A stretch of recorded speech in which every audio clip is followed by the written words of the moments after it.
The following presentation was recorded live at CALLERLAB's 20th Annual Convention.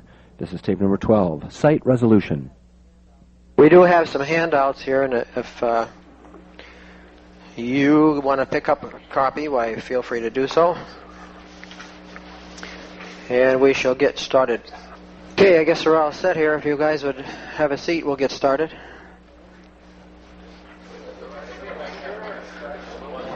Just to check and be sure you're in the right place, this is a panel on site resolution, and it's aimed at the newer caller who is getting started in site resolution. We have two very distinguished gentlemen here who are experts in the field. That's it. Come on up and get a... Okay. I'd just like to get that done so we won't be doing that later on when we get started. Okay?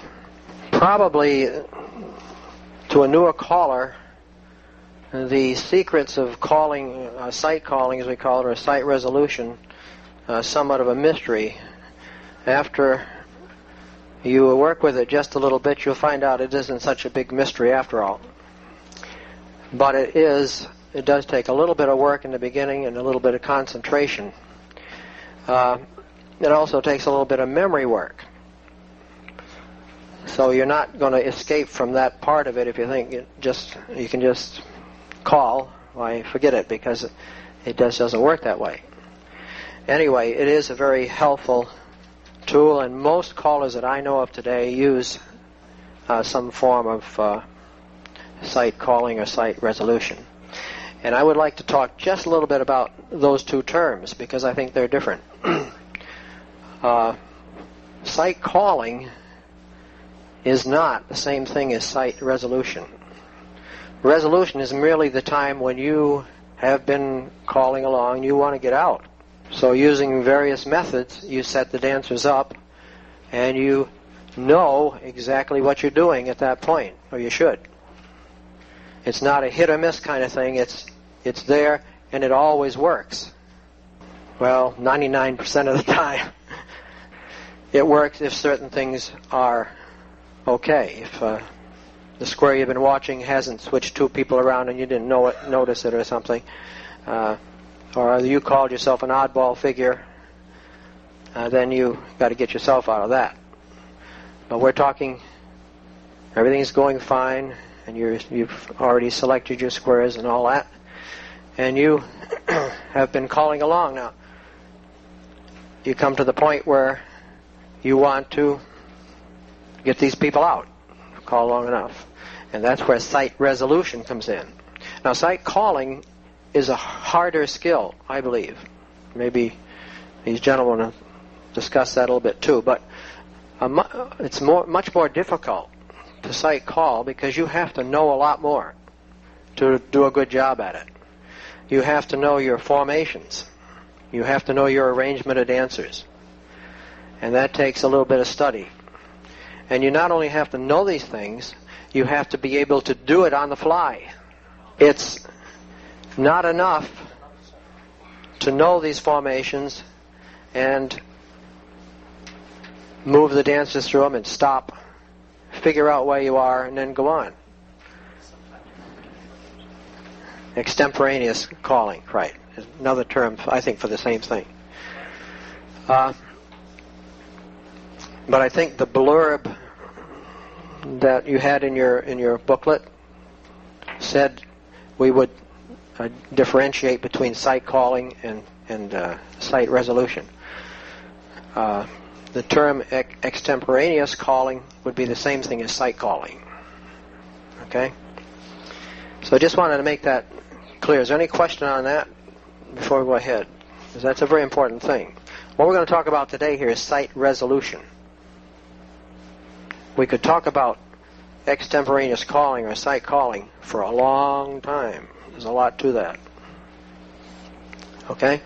Let me introduce our panel before we go any further. Al Stevens, to my right here, hails from West Germany, and Al is a member of the Board of Governors.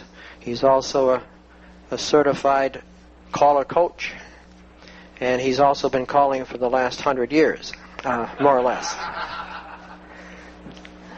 So he comes well qualified to talk today. Because I'm old? Because you're old. I'm more qualified for that. Then that makes Phil an expert. And this is his father, Bill Davis, known well to all of you, I'm sure, author of a book on the extemporaneous caller, which is an excellent book and goes into this thing really in depth. Bill comes from Sunnyvale, California, and he is also certified caller coach. He also has conducted many caller schools, clinics, probably too numerous to count. So Bill comes extremely well qualified to talk today. And we're going to try to be as simple as we can today to get people into this thing without getting too complicated. I think that's... you've got to start off pretty simply, and then you can progress on your own. So that's what we want to do today, get you started. I'm going to turn the microphone over here to my good friend Al, and he's going to kind of get the ball rolling, and then we'll pick it up from there. As we go along, we're going to give you an opportunity at the end to have some questions, so why don't you kind of hold those till he gets through with his dissertation. Al? Thank you, Red. By the way, our panel moderator is a transplanted Yankee, as I was also. I was originally from New Hampshire, but Red transplanted from the New England area down into Florida. And Red is also on the Board of Governors. He's on the Executive Committee, and he's working hard at becoming a full-time caller. A caller coach. When Red was differentiating between the two terms, calling and resolving, they are two entirely different facets of moving dancers. The resolution is a very unique step-by-step formula that can be learned. And I kind of like to equate this whole deal of moving dancers as being somewhat like a fish. We have what we in caller terms call a get-in. It's usually a module of calls that get you from a static square to a predetermined place where you can start moving. And that get-in is very easy to obtain. On the other end of the scale, we have the get-out. The popular get-out could be something to an Alaman left. It could be something to a right and left grand, or a resolve at home. Now you are home.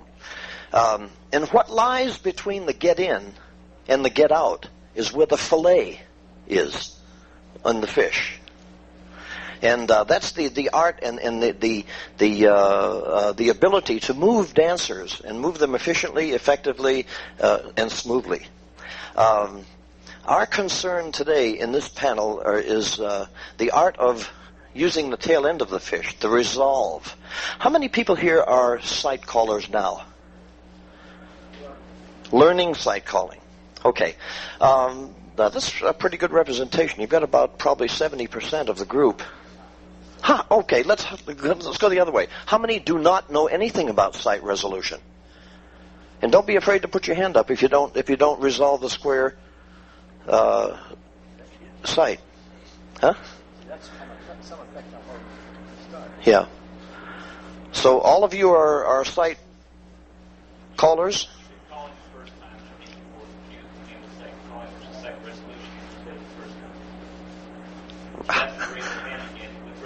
How many are sight resolvers? How many are not sight resolvers? How many don't really know? Okay. 50. What was it Dave Taylor says? Just keep on moving until you find it, or whatever. I think we could probably best get into the art of sight resolution if we had a demonstration square of dancers in the very front. So if I could beg upon 4 legal couples, not marital couples, but just 4 legal couples, 4 from each species, I would appreciate it very much. Got to be gentle with you, right?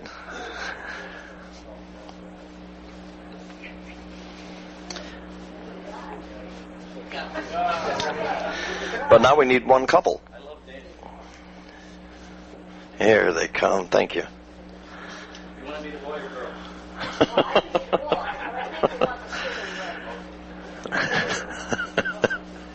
If she danced that part, she'd be the type of guy that would make men want to turn.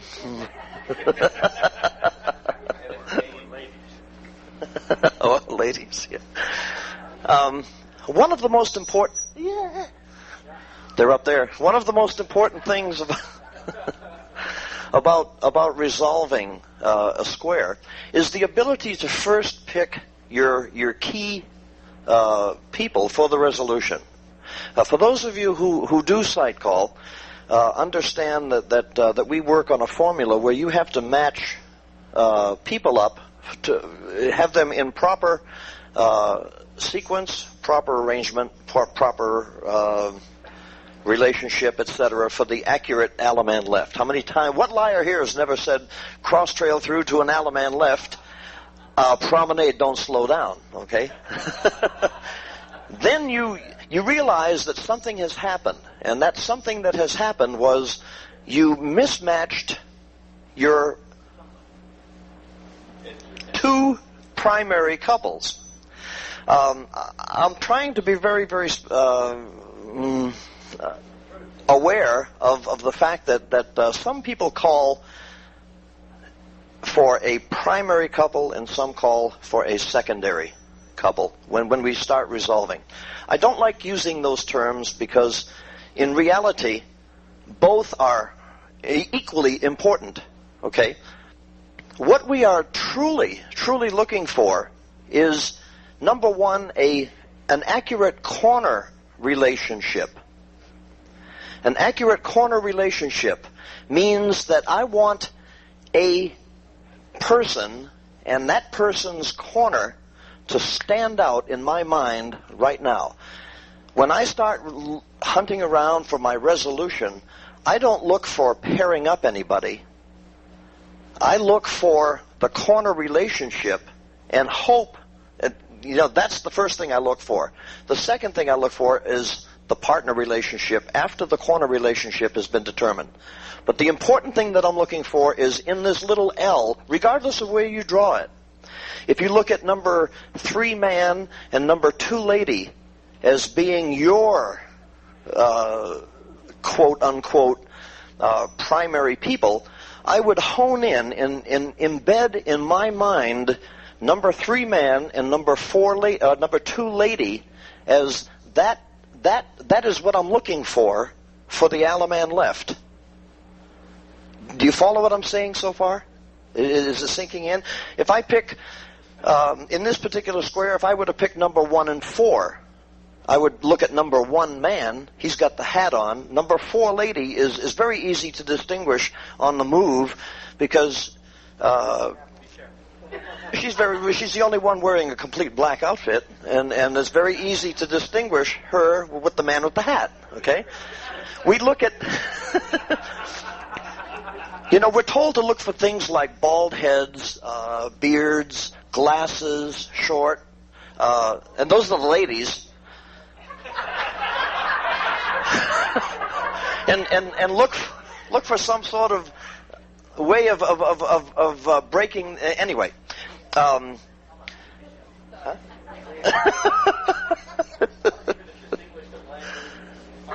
The which? I'd lose that partner. Oh, I can't lose him. I know him. See, if I were picking this square, I would pick probably couples number 2 and 3 for my own personal edification. I don't personally know anybody in the square personally well enough to be able to buy him a beer. But I do know that I'm looking at a square where I've got a man with a red thing on his shirt, and his partner also has red. Okay? I'm looking at 2 couples who are dressed alike, somewhat same colors in brown. Huh? Beautiful. But this is just the way my mind thinks. But I would not think of the two browns and the two reds. What I would hone in on in my mind is the man with the red in his shirt and the lady with the brown. That is I'm going to hone in on those two people. The others come for free. They're freebies. I don't have to worry about them. Okay? Now, the first thing that we do when we start moving dancers is we have a get in. That's a module or a series of calls that takes us from a static square to a known point where we can begin our work. Everybody agree with that? And one of the most common get-ins from a static square is the heads square through. Would you do that for me, please?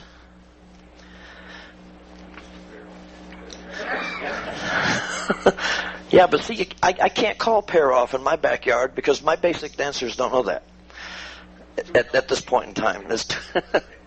Okay, in teaching sight resolution to people who have never before resolved a square, people who have never called sight calling before, they have no idea what sight calling is.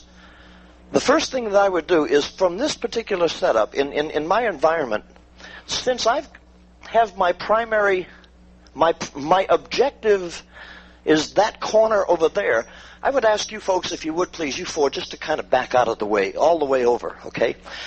Does everybody understand the mirror image effect in dancing? What happens on the north side of the mirror is automatically happening on the south side, is it not? Okay. Using this analogy, do I have to do this for you? Using this analogy, I now have two couples, one of which is paired up with like clothes on the outside of the square looking in. The other is obviously not paired up, but I don't really care. If I, for all intents and purposes, if I use just calls that can be done from two facing couples, I don't have to worry about that. The only thing I have to worry about is not crossing that center line, just keeping two couples active by using two couple calls. And when I get ready to resolve my square, to bring this matched couple, put them on the outside, and I've got my Alaman left. Do I not? Everybody agree with that? Let's float around the room if we could, and have you guys and gals call a couple of movements, and we'll just stop it there and explain the rest of the process. If I could start down front. Everybody touch 1/4. Sir? Scoot back. Mr. Brown. Single hinge is the correct call, right? Swing through. We're not talking about body flow or smooth dancing, but next. Trade the wave. Do you know how to do trade the wave? Okay, trade the wave. Single hinge. But we have a mismatch here. We should be in a left-handed ocean wave, should we not? Single hinge? They are now. Okay. Single hinge. Walk and dodge. If I elect now to resolve the square, all I have to do is bring my match couple to the outside, looking back into the center of the set, and I've got it made. Do I not? Everybody do a U-turn back.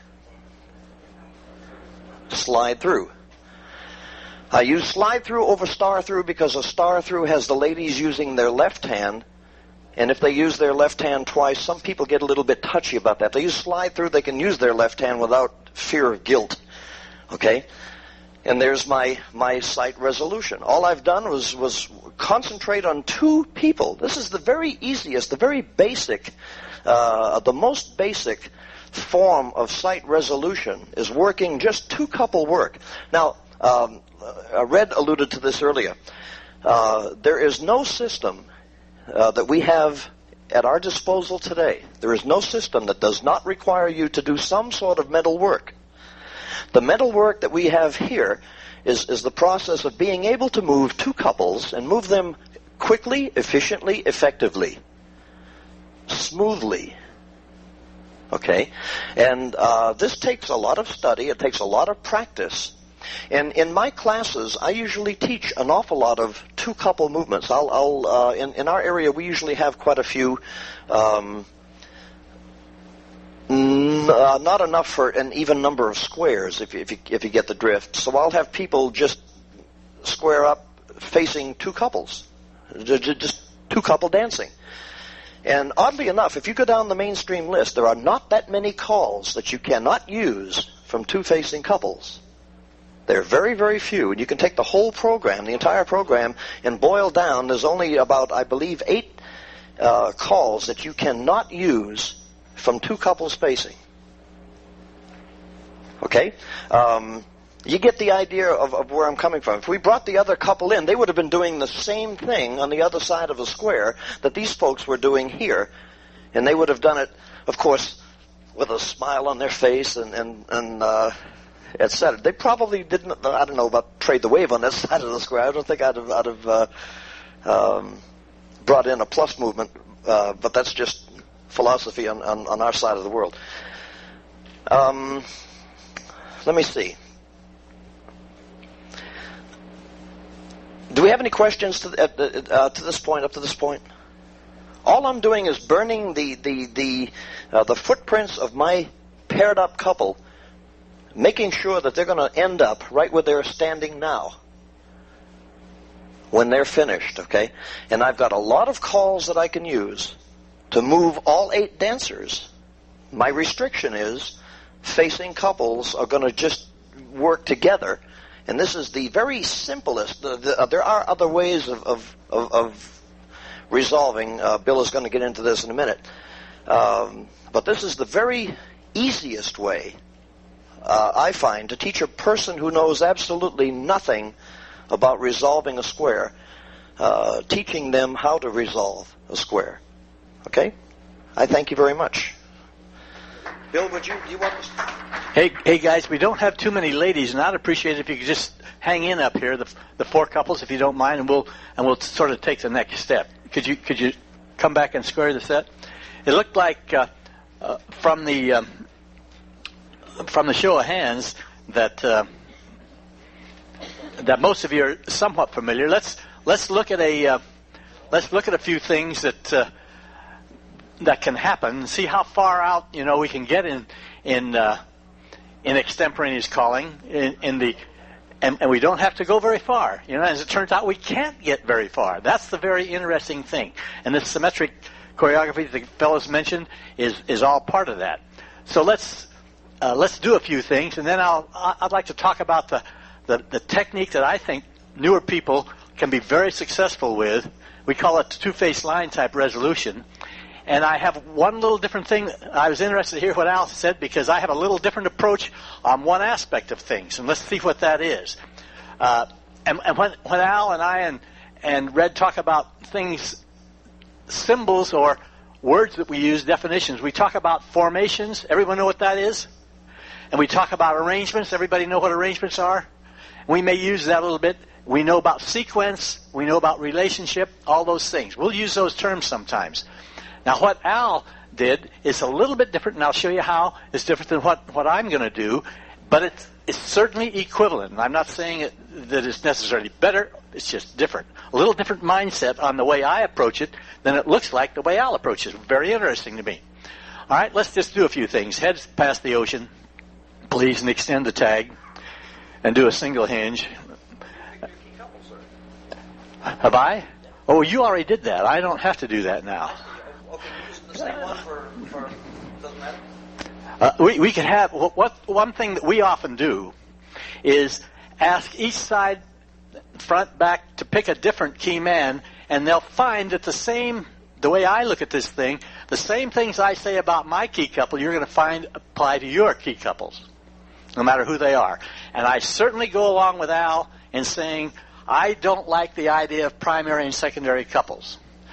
The reason is, when you say secondary, somebody gets the idea that something about that isn't important. For example, the secondary couple is usually that couple whose lady is the pivot man's corner. That's the way it usually is. And so sometimes folks will lose sight of that pivot lady corner of the pivot man, lose sight of who her partner is. And when he loses that, he loses the whole thing. Because then he doesn't know which way it is. And I'll give you an example of what happened to me once in that very kind of a thing. I'll show you how that's such a bad kind of situation to get out of. For here, let's just have everybody split circulate here. And everyone do a single hinge and recycle and veer left. Let's have the ladies hinge, center ladies trade. And we got a diamond. Let's do a diamond circulate. And let's have the boys swing through and the girls face in. Anybody else? What can we do here? Extend. Let's do that. Extend. Now we've done a bunch of things that are pretty arbitrary. If I'm going to resolve now, different from Al, the first thing I'm going to do is pair up somebody. I'm going to do the pairing first, and then I'm going to use that pivot corner man relationship to determine sequence for me. So when I go to resolve, I'm going to do relationship or partner pairing first and sequence second. Now it's perfectly acceptable to do it the other way. My mindset is I'm going to do the partner pairing first, and I'll see what I get as a result of that, and then I'll move from there. And it's going to turn out that it doesn't make any difference who I pair up first, if I pair up a so-called primary, lead couple, or trailing couple. If you can think of it that way, it's a lot better. A lead couple and a trailing couple. Lead couple and trailing couple. And your pivot man is the man in the lead couple, and your pivot lady is the lady in the trailing. You can look at it that way. That's one way of looking at it, if you don't like primary and secondary. But let's try and pair them up now, and it's going to turn out that no one can ever be very far away. That's the beauty of and that's the reason that site resolution is so popular and works so well. You never can get very far away. What's the furthest the lady can be from her partner? 2 people, isn't it? Just 2 people. That's the furthest that can be. All right. And right now, if I was going to do that, probably the first thing I'd do is say, everybody do a single hinge. Boys circulate, girls trade. Recycle. Slide through. And I think I've got some people paired already. And maybe I could even do a left Allemande. I might not even be looking for that, but I'm not going to worry about that right now, because the first thing I want to do is pair them. Now, remember, if you're an experienced caller, you've got a lot of get-outs that you could use from here, and you could do various things, cross-trail through Allemande left, something like that. But I'm talking about a guy just starting, and he needs some time to help solve that problem. He is maybe not quite sure who that corner is. So what am I going to do? All right, here's what I do. I say get them into a two-face line, because when you have a two-face line and you've got some pairings there or about to happen, they're going to stay that way very easily. Let's pass the ocean. Please recycle, veer left, and look what I've got. Whatever pairing I had, I've still got it, haven't I? And now I haven't quite decided who's that corner. Are they all paired or whatever? Couples circulate. What changed? Not much. A little bit changed. And if 2 people hadn't been paired, would have different. Would have paired versus unpaired as leaders or trailers. Turns out everybody was paired. Everybody was paired. Right? So the circulate didn't change anything in terms of sequence or relationship. It wouldn't change anything. But it would have changed relationship. Think about this. If only 2 had been paired, it would have changed relationship. That couple circulate would have changed relationship. Now, that's sort of a subtle thing, but that would have happened. Now, here, I've done the circulate. I've got to be paired. I've had time in the process of that circulate to look over and say, yeah, everybody's paired. All right, I can do a lot of things now. I know everybody's paired. I also now start looking for the other thing that Al looks for first, and that is, what's the relationship of my pivot man and his corner? Are they adjacent or not? And the answer is, I think they are not adjacent. Is that the right answer? They're not adjacent. So I know they're not adjacent, and now I know everybody's paired, they're not adjacent. I got a lot of get-outs that I can go from here. I could bend the line. I don't do that, but I could bend the line. I would have facing lines, and they're out of sequence. I know that because they're not adjacent. Let's just look at it. Bend the line. and we're going to unbend it, but you can see they're out of sequence. So we got things that we can use here: cross trail, pass through, partner trade, a lot of things. Unbend the line, get back that two-phase line. You're right. Did everybody see that? Al picked up on that. See, we've been standing here a long time. He had a long time to think, and so he figured that one right out. Did you all hear that? All right. From here, since we did that circulate, which is partly intentional, but at any rate, one of the things we could do here is we could get out right to home by doing the following. Ferris wheel, centers, guess what? Sweep a quarter. And I do that quite often. My dancers, they all know the answer. They say, sweep a quarter. I don't even have to call. See, they do it for me. And I just say, guess what? That's the difference between a $25 a night caller and a $100 a night caller. Yeah, let's see how the guys work, right? But at 25, he works a lot more than I do. Yeah. But if they expect that sweep the quarter and be full, so you let them get by with that? Sure. All the time? Sure. Because, I don't resolve that way every time. Yeah. And that's the simple answer. I don't resolve that way every time. If we all got apple pie for dessert every night, Would like ice cream better. Okay? All right. Comment, question.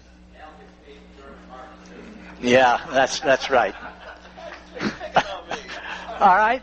Let's try a little bit more of that. Heads lead right, please, and veer left.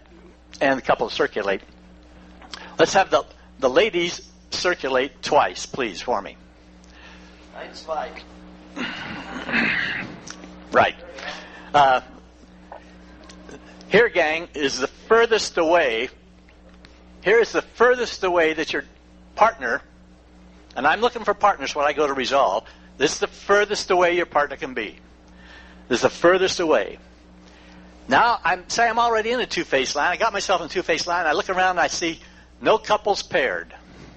I'm heading for a resolution. I want to pair somebody.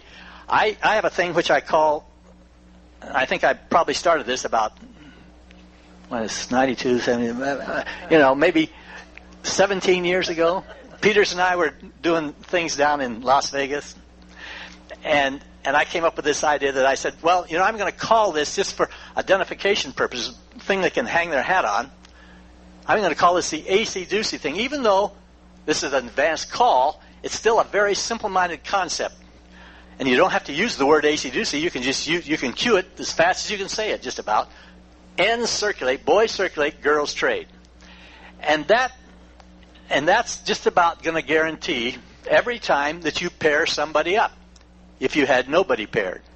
Now let's say, let's do it again, and you'll see that we'll unwind that. Boys circulate, girls trade. Now, I showed you that paired up, but I don't want to mislead you that you can just use that with impunity. Let's have the ladies trade. We still don't have anybody paired. Now let's see what happens if I do that. Boys circulate, girls trade. Did I pair anybody up? So I can't do it with impunity, can I? But what do I have here? I have what I call a potential pairing in this two-phase line. I can say, after I just said boys circulate, girls trade, I can say girls trade again, or girls go again. Now do I have it? I have it now. I have two people paired. And that's all I'm looking for, at least two paired. That's all I'm looking for. And I've got them.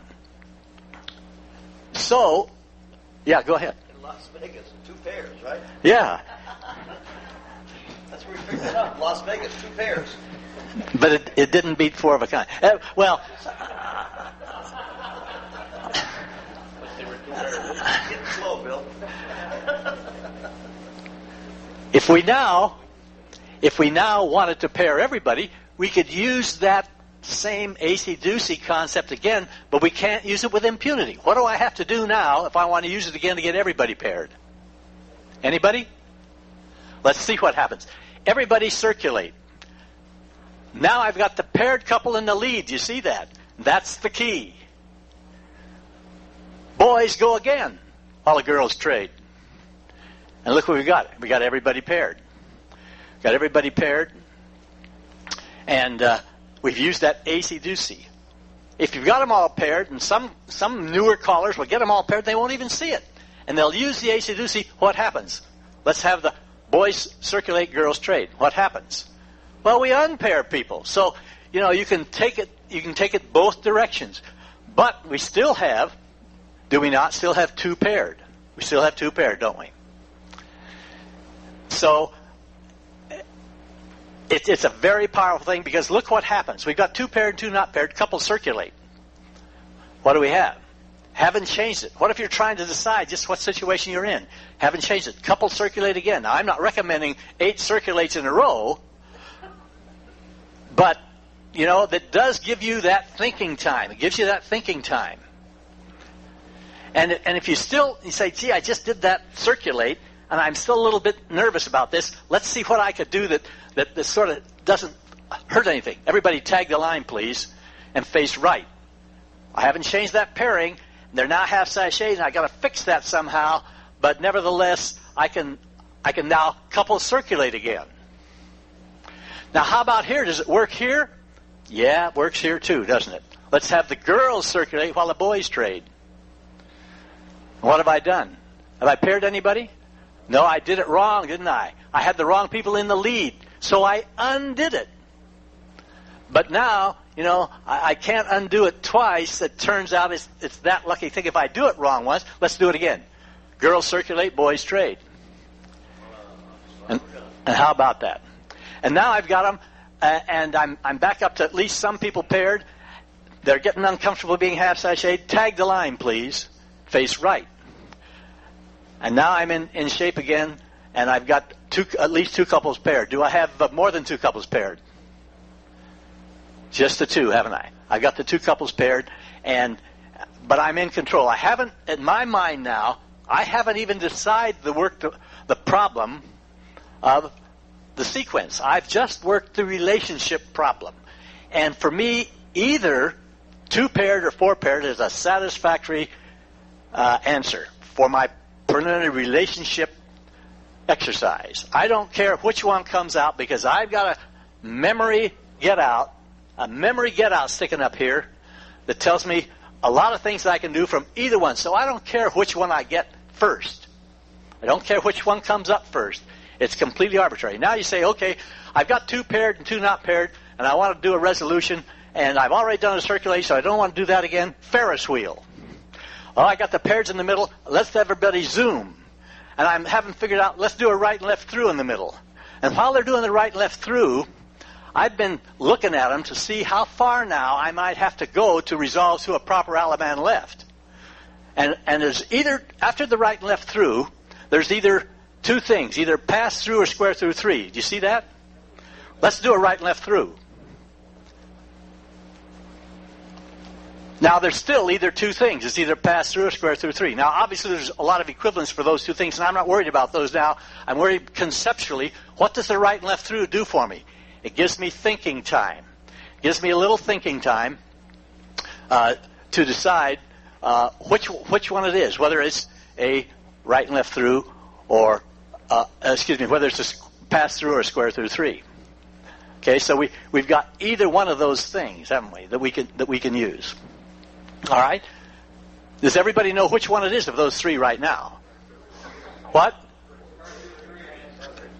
Square through 3. Okay? Let's do that. Square through 3. Now, you can obviously do your Alaman left, can't you? What if I say pass through? Pass through. You turn back. Do it again. Pass through. Right and left grand. And then meet your partner, promenade. Say whoa. Whoa. How about that? We did a few things, and we found out that we couldn't get them very far out. The farthest away you can get is 2 people from your partner. You decide you're going to resolve, pair up those 2 people. You've got techniques you can do it. The AC-DC one, as far as I'm concerned, is the most powerful there is. It works well from 2-face lines. What do you need to know? Well, some of our newer callers, as they first get up, they need how to get into 2-face lines. Of course, you have to know that. That's a little bit of formation and management. That's sort of some of the stuff between the nose and the tail of the fish, isn't it? That's some of the things you also need to know in doing extemporaneous calling to be effective at it. Now, unfortunately, before you can really practice full extemporaneous calling, of which the resolution portion takes up between 5 and 10%, and the other takes up between 90 and 95%, unfortunately, before you can really do much of that 95% in the middle, you have to learn how to do the 5% on the end. You have to learn how to resolve. Otherwise, you can't freewheel. And that's the sort of the tail wagging the dog, but that's the situation I think we're in. That's what we live with. We live with that. We have to... The tail propelling the fish. Or that, yeah. Do they have a port in... Oh, yeah, they have... So that AC-DC thing, just incidentally, let's just look at this for kicks. Let's have the heads step up and face your corner, please, and step to a wave. Now, I prefer the two-face line because you can do that couple circulate and not change your pairing. But let's look at this. The same kind of thing can work with a slight modification in waves. Right now, we've got the outside two that are facing the same way. They're partners. And I won't talk about being partners in a wave, but they're partners with each other. The in-facers are paired. Let's have everybody have the boys circulate and the girls trade. And we've done that AC-DC thing, you see. Have we got anybody paired now? Have we got any potential pairings in the wave? We do? I don't think we've got any potential pairings. All right? Now we've done a lot of calls. We've ended up in this situation, and we don't want to. We're not thinking of our two-face line. We'd like to get out here. Let's try that AC-DC. Okay? Let's have the boys circulate and the girls trade. Have we got any pairings? But have we got a potential pairing in that wave? We do, haven't we? If the ladies were to trade or the boys to trade, or if we did this, recycle, please. Slide through. Now we got some pairing, haven't we? Past the ocean. Recycle here and veer left. And we've got the two-face line. Bend the line. Past the ocean. And we can keep going now. Let's have the boys, just for kicks, the boys trade to the other end of the line. Now say we happen to be in this kind of a wave, and we wanted to sort of use that AC-DC thing. Do you think it would work here? Would it start to pair people up? Now, it'd undo it, wouldn't it? You see that? It would undo it. Okay, we don't want to undo it, so how would we turn that around? Well, the simple-minded thing is we'd say swing through double. Let's just see that happens. Not that this is good choreography, but conceptually, swing through double. Now do you see if we had what we call, in some of the terminology we use, we call these the outer actives. If the outer actives, is a man there and that lady, if we do that AC-DC now, we're going to get some pairing, at least potential. At least we're going to get potential. If we had the girls trade, we'd get actual. Okay, let's do that. AC-DC now. Now you see that we have some pairings in the wave. It did the same kind of a thing that it did in two-face lines. A little bit different perspective, but now the people facing in have their original partner in the same wave that they're in. And we could work from that. We could decide, we could start looking for a corner situation. Are the corners adjacent here? Anybody got an opinion on that? Are the corners? They aren't adjacent. So I know that by working with these four in that particular wave, with a four-dancer call, I can't get a proper resolution here because they aren't there. So I have to do something, get them across the street or whatever else. But I can handle that, and I can keep those a little bit more difficult here in the waves. And that's why I like the two-face line. I can keep them together by right now. If I have them circulate, you see, the two facing in are going to stay together as they go across. You see that? Let's do that. All 8 circulate. It's a tougher call, though. It really is a tougher call. Some people think it's the same, but I think it's a tougher call. Swing through. And now I'm start looking for that resolution. Boys run around the girl. Ferris wheel. Center sweep a quarter. And where are we? Are we close there? Huh? My God, you can't teach an old dog new tricks. How about that? Well, I think that's my my thought on two-couple resolution techniques. Okay? Don't sit down. Oh, don't stop, don't sit down. We'll let you sit in just a minute, okay? Sit down a minute, guys. Okay. So, Just remember where you were. would you like a rest? You right? Okay. Just call them, they'll do it. All right. There's some very important things that Bill says and sometimes they slip right through, you know. And you have to listen, because I find that with, he says his key couple was not adjacent. That's a key thing. And Bill's done it so much that these things come out like, you know. To a newer caller rather, you're not at that stage where you're going to pick those things up like that. You're going to have to think about it a little harder. Bill does not, and Al does not have, they don't have to think about that really that much anymore. It's automatic. And they pick out couples in a square when they go to a dance like that automatically. In the beginning, you should, if you are not really into this, write them down. Get a piece of paper right in front of you and write down 3 squares with your, I don't want to use the primary, we'll call him pivot man, and pivot his corner, right? And you have that to fall back on, okay? Now, you may think this is something, well, it's beneath me to do this. It's not beneath you. I know a lot of callers have been calling for a long time, and they do this. Okay? Because you're in a new situation, you got a lot of people you don't know out there, and it's not like your home club where you know everybody and everybody's friendly and so forth, you know. You forget because you get excited about what you're doing, and suddenly you say, oh, I've forgotten, who did I have paired up? All you got to do is glance down at your... That's why I didn't have a problem. I never got excited. You never got excited. Well, you never get excited anyway.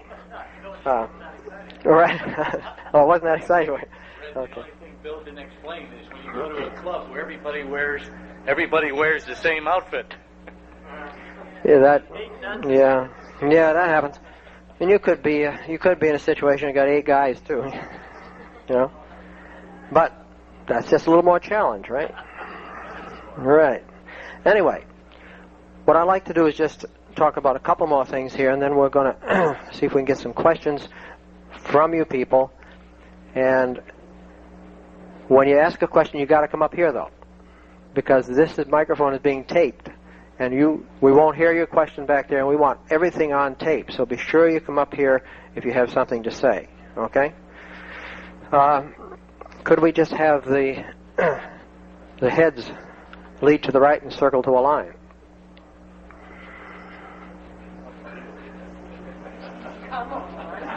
By the way, I don't like that figure at all. I hardly ever use it, but I just want to get you in line.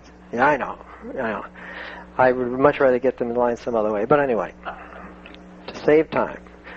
Now, one of the things that I use when I teach sight calling in the beginning is resolving the square from lines.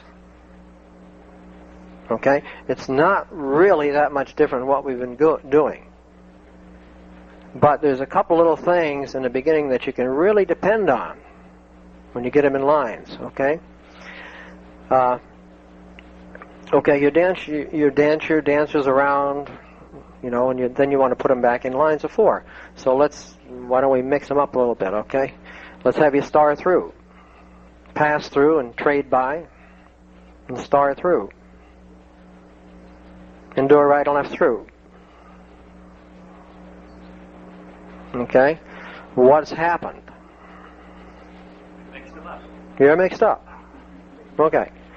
And that's okay. Pass through and wheel and deal. Double pass through. Put centers in and cast off 3/4. We've mixed them up even more. But we don't really care. Our goal is going to be to dance these people through figures that they know, depending on the level, whatever it is. And then we're going to put them back in lines. Okay? So we star through. Okay, and the centers pass through and swing through. And the boys run. Okay? The original men run, yes, right. Good. And we can use your call if you want to. AC-doocy.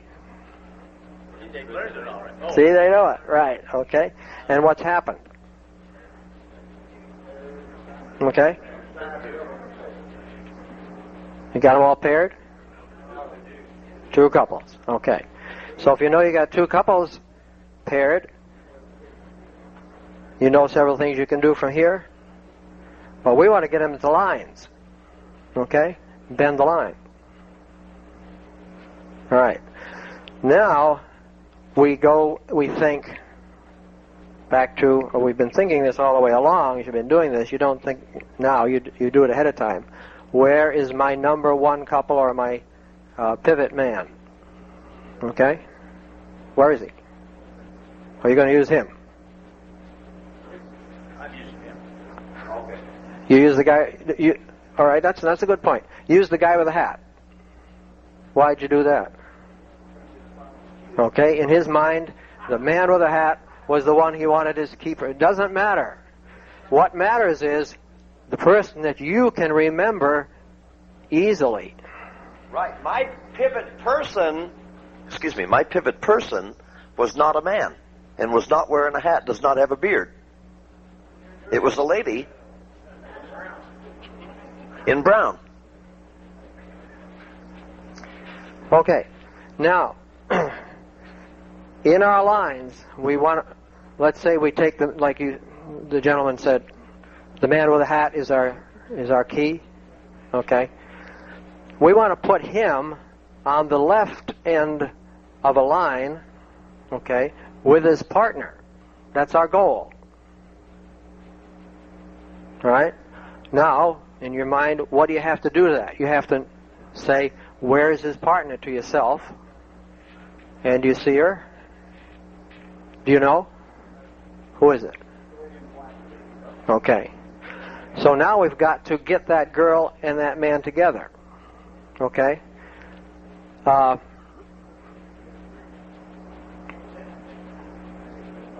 How can we accomplish that easily?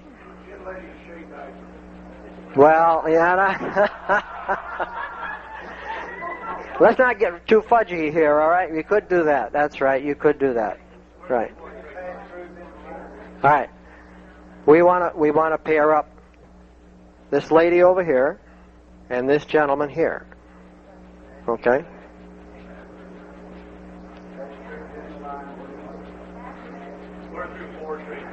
All right, let's do this. Star through. Pass through, trade by, and star through. Okay?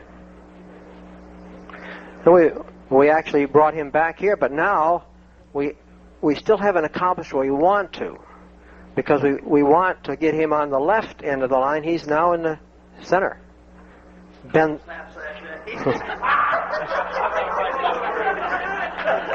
Let's bend the line. Okay? Now, we have him where we want him, and we got him with his partner. That's our goal. Okay? We've accomplished that. Now, you want to accomplish that without the dancers realizing what you're doing. In other words, it doesn't want to be obvious. In the beginning, when you're learning, of course, at caller school, it is obvious. And it's going to be, and with your home dancers, that doesn't really make too much difference when you're learning, because they're, But after you do it a while, experienced caller will be doing this all the time in his mind, keeping track of people, but the dancers won't know that, or won't realize it. They don't think about that. They're dancing, having a good time. Okay, but from our lines now, there's certain things we can do when we have them in this line. We look across the way from him, and we say to ourselves, who's over there? Okay? Is the girl over there the one we want? No. So who must it be? But who must this girl be? No. His opposite. Who said opposite? Can't be any other way, can it?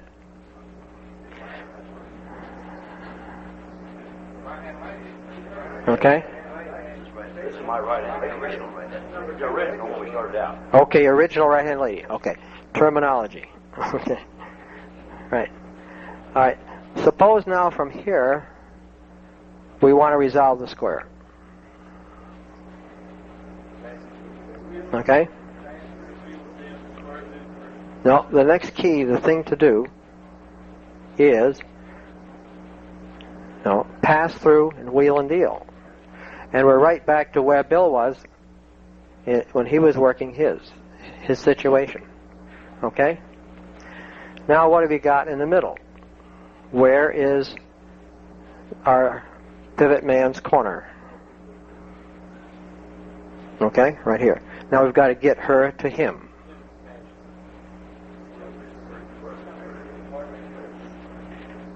Do we want to do a center's pass through? Won't accomplish it. What will? What did he tell you before? One of two things. Okay, either square through 3/4 or do a right and left through. Okay, if we do a right and left through, will it do it? Well, let's do it anyway because we're not sure. Go ahead, do it. Did we accomplish it? No. What do we have to do now to do it? Okay, you can pass through, and you've done it. But those are the things you have to say to yourself as you're calling. And right now, of course, I'm stopping and going to make you work this thing through yourselves. But in calling it, you don't do that. It's the goal, of course, is that everything moves smoothly through these figures. All this time, you're up there working. You're not loafing up there, okay? But basically, that is facing lines resolution. You do two things. You want to get your key people back together, right? You want to get them in lines of 4 with your key man, your pivot man, on the left end of that line with his partner. Now, the other two couples, you don't care, really, whether they got their partners or not. You can easily look across the way and see whether they do or not. If they don't, you pass through wheel and deal. You've got the situation you had right now where you either pass through or you square through 3/4, depending on those girls. Okay? Situation. Okay, thank you very much. I think they now deserve a real hand. Too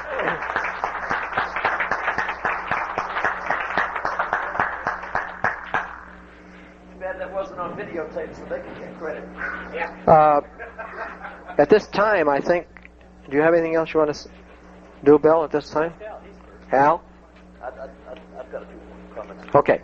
And we're going to give Al a few minutes here, and Bill, and then if you got any questions, we'll try to field them. But if you have a question, come on up here to the microphone, please. Thank you, Red. Very quickly, in summarizing what has happened so far, all of the handouts that we gave you covered everything that was discussed.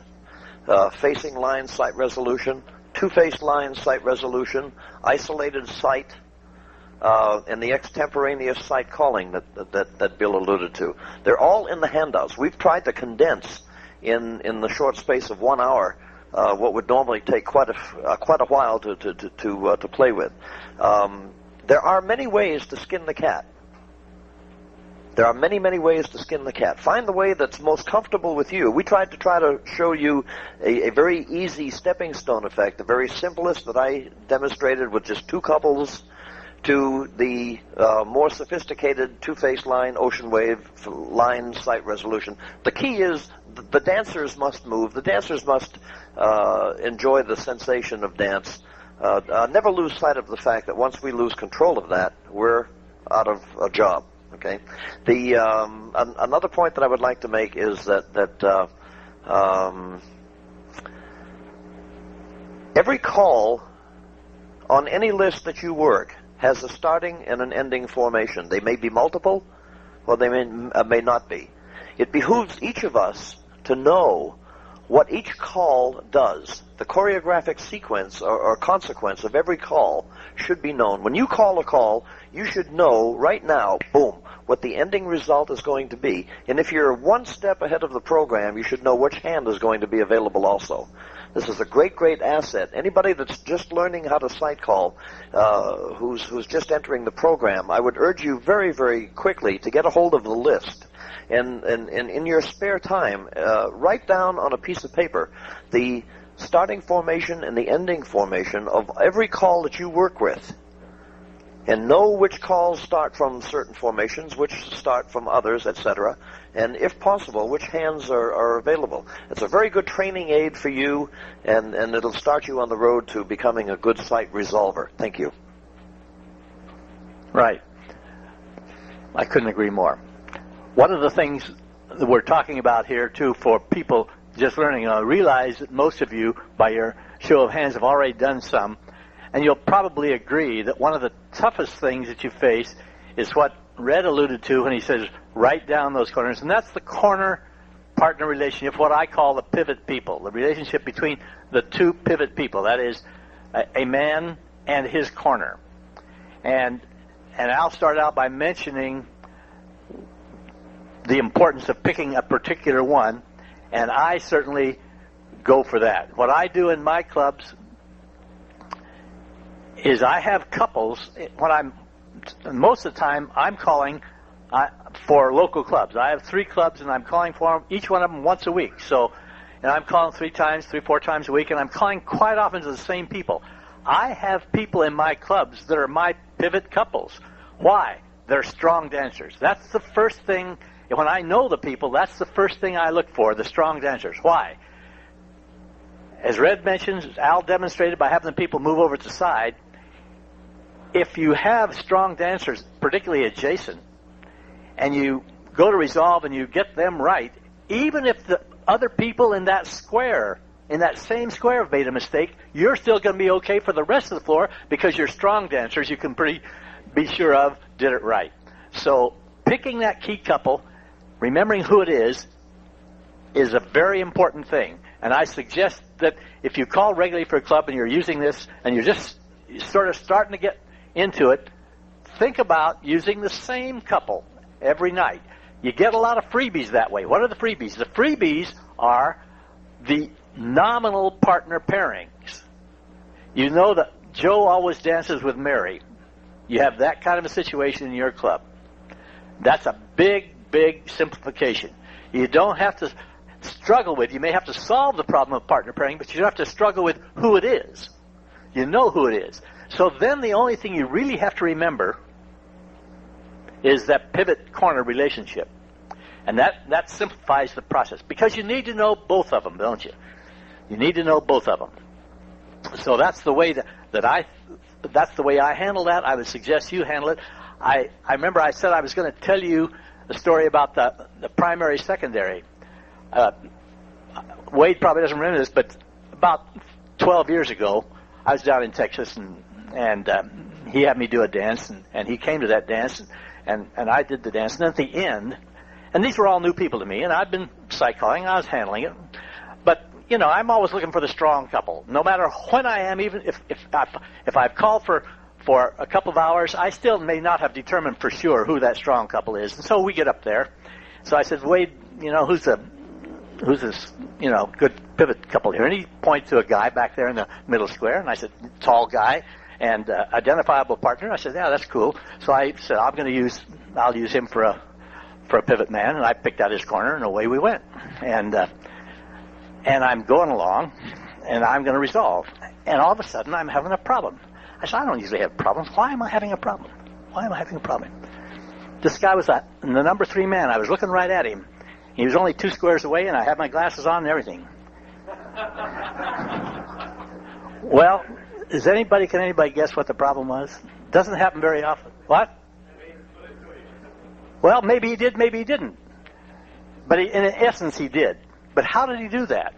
I mean, I'm not walking in off the street from Mars or someplace. I know what I'm doing. The number 1 man was this guy's twin.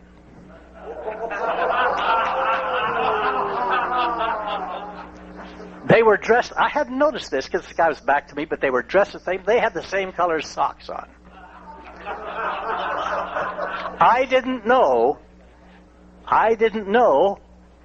the answer, did I? Because I didn't know you might say, in this case, I knew the side couple very well. I knew the side couple and I knew that pivot lady, but I really didn't know the partner of that other lady. I didn't know which one it was. That is what they call a mirror image. So you see, you really don't have a secondary couple. They're both important because if you confuse those two men, you're out of business. You can't solve the problem. You can't solve it. Yeah. And remember now, we'd like to have you use the microphone. You mentioned You mentioned using two strong adjacent couples. Okay. Usually when you form a square, you hear put your strong couples across from each other. So what you're saying, well, I mean that's common knowledge really that's what we usually do. Okay, so what I was going to say is that the adjacent couples are for the benefit of the caller. Well, for the dancers too. They're a benefit for the dancers. They're a benefit for the dancers because now you don't spend a lot of adrenaline working the wrong problem. If you've got an easier job to do for part of it, which is the resolution, then you can give the dancers a better dance because you're not worried about the resolution. Okay, so what you're suggesting is when a square forms and you want the strongest couples, you want them adjacent.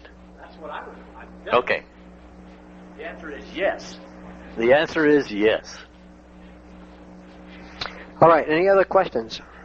Anybody has? Don't be bashful. Beer time in Germany. Because we... Long trip. Yeah. Go for it. It'll be beer time when I get there. It'll be warm. What we've tried to do is to, in a very short time, give you quite a bit. But I have a feeling that most of you, at least, are started already in sight calling. This is not like a brand new thing to you. From the comments some of you people have said and so forth, I get that message. But you can always remember this as long as you call. I've been calling a few years, and every session I've ever attended, I believe, maybe rarely a few, I learn something. And every time I hear somebody talk, I learn something if I listen. There's a point sometimes where I think some guys close their mind. They get to the point where they think they know it. They know it all. When you get to that point, you better hang up the microphone because you're going downhill. You really keep your ears open, your eyes open, and especially at a convention like this, there's a tremendous amount of things you can learn. You guys got anything else? We're going to have dinner for too long, I guess. A social hour or something, is there? Or what comes up next? Got a scheduler? There is a 5. Oh yeah, we got 5 o'clock session, and then the banquet is 6:30. Oh yeah, Birds of a Feather sessions coming up for the Canadian callers and small clubs and singles and so forth. We want to thank you very much for coming out today. Be sure you pick up handouts and enjoy the rest of the convention. Thank you.